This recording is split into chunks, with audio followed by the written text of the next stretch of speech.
raras arung seping griya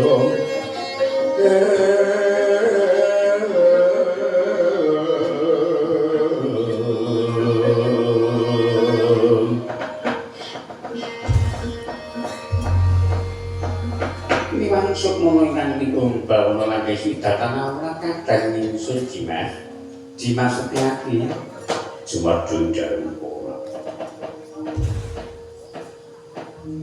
Prikara semana pepanggihan ana negara Ngamarta pun kakang prapta didereke Dimas Setyaki. Ingkang sedyane bebarengan marang kadang-kadang Pandhawa kepengin mbuktekake manten ingkang ana kraton Kumbina. Merga kabare sing dadi manten Pamandura. Lajeng sakmenika cekak-cekak kemawon nempuh dhateng kraton Kumbina manggih midak dados pengajeng-ajengipun para kadang-kadang Pandhawa nakala wonten kraton Kumbina. Nonton ya.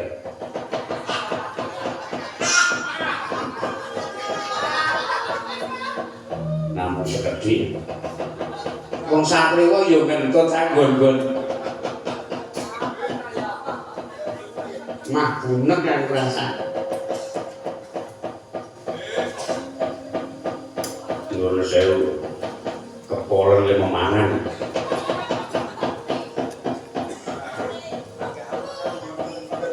Bareng saiki Dimas Setyaki nderekipun kakang. Lagi mung wenggal-enggal tejak wonten Kumbina mbuktekaken manten Durna anggenipun Palakrama kaliyan kadang kula Dewi Rukmini. Ora ngono. Saiki tak jarwani ya Dimas. Saknyatane sadurunge Rukmini kuwi ditembung karo Pamandura saknyatane sak rembug marangipun kakang. Tidak iya. Mergo sing banget ditresnani saknyatane pun kakang. Banjur Ganjeng Rukmini iki akeh sing padha nglamar ngayunake. Mengko ndak dianggep Narayana Bathara Kresna kuwi ora duwe kawicaksanan ya wis. Ning pinangka kanggo ila-ila diwasa takon gawe sayembara ing isine gawe sesloka. Sok-sok ing bisa batang seslokane Rukmini ya kuwi sing bakal dadi jatuh pramane. Nanging kan sesloka kuwi mau wis sak rembug marang kakang sing gawe ya kakang. Terah diri sarangan kuwi ora mesti bisa batang. Kejaba mumpung kakang. Nanging kabeh mau wis sak rembug. Dadi sing iso bedhik ya pun kakang, sing iso medharake sesloka ya pun kakang.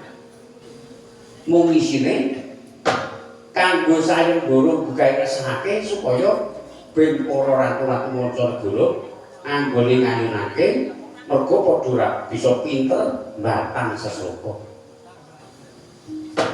Ing dados sing damel sesloka menika panjenengan sing batang dipanjenengan mengkono mulane. Biasane ra ndeleng wong kok cascis-cascis. Ayo keleli ngomong-ngomong meneh. Bab iki ra sampe lungguh. Besok tembe murid yen Dimas Setyaki kepengin Palakrama pun kakang tanggung jawab bakal Malakrama kiyen. Saestu no. Wijang naik saged kaleksanan mbok iku Kang Aswara yen apa mawi kesenian. Kesenian apa? Nanggap-nanggap cara kepang. Malah rono-rono. Aja nganti Pamandura ketemu karo Dewi Rukmini. Pun kakang nang ngambani mandala Dimas Setyaki metu daratan ngawat-awatono aku tak mlebu ana taman putren. Luwih becik mengko putri tak colong. Sebabipun menapa gagakipun dusta. Mergo durung salembut marang Rama Prabu iku bina mongko Durna wis teka. Ora ngadon. Bisa kula diraken ketingan medal Mantara kula ngambah wonten daratan sing ati-ati jelas Gusti.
Setyaniko garwaniro setyaki mandura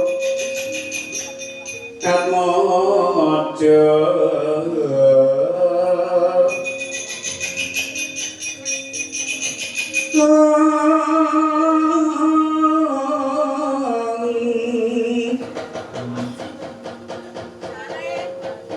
Prakun ketsalyaniro yen to kacondra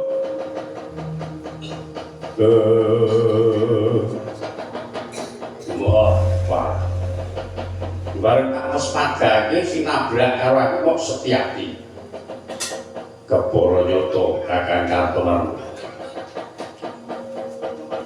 Kurawa dibudalake jam-jam sajak Nyolowati arep laku nyandi mundi jauh saka kersane para bunden aku supaya miring Pinanganten sing dadi manten sapa ora ana kejaba mung Pamandura bakal dijawabake karo Dewi Rukmini mangerti Rukmini kuwi sedulurku ora kena Durna lanyu-lanyu banyu ngayorake marang sedulurku Rukmini rembug wis dadi mung kali dijawabake iki Kurawa padha miring Pinanganten ora kena bacotake gelem mudhun para Kurawa ngiring manten ora mundur ke pecah silang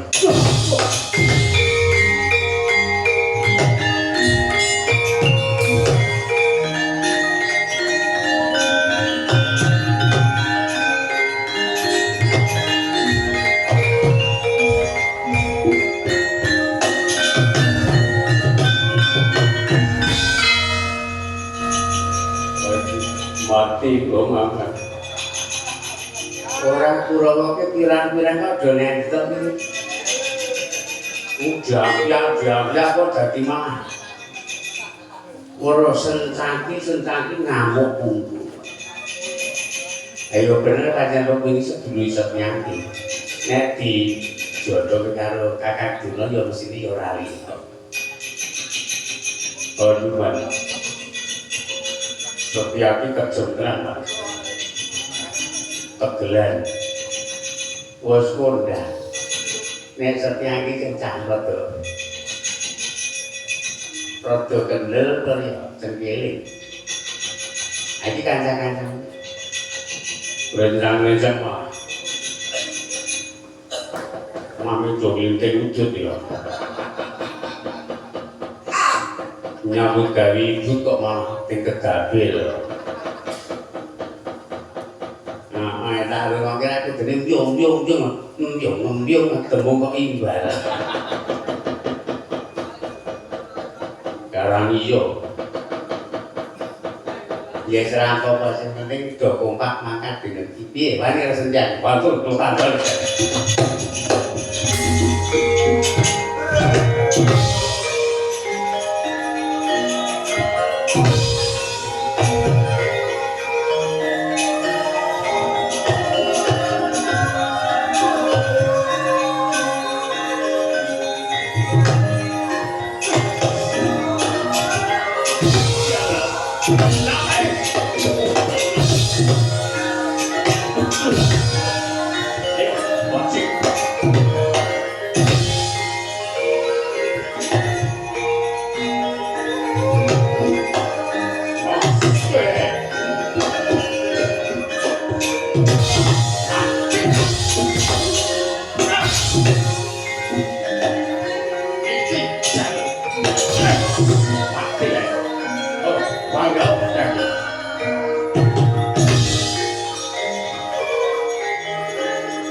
mawanku tumibaning ware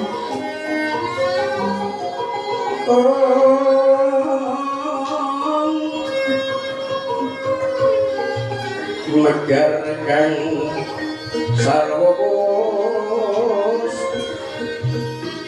itu ingkang kabar kikondo kang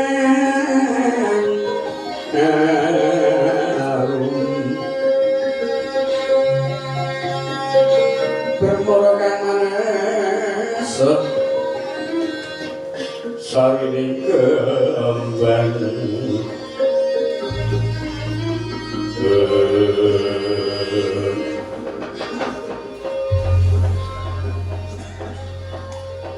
yen ora tak tegeli kula mujo kalwiji wong jenis Setyaki iki wonge trajan berginas senajan gegudul swara ora bakal griya cincingan lulu kok menek-menek telu barat sing gambar sira apa-apa tak tututi kok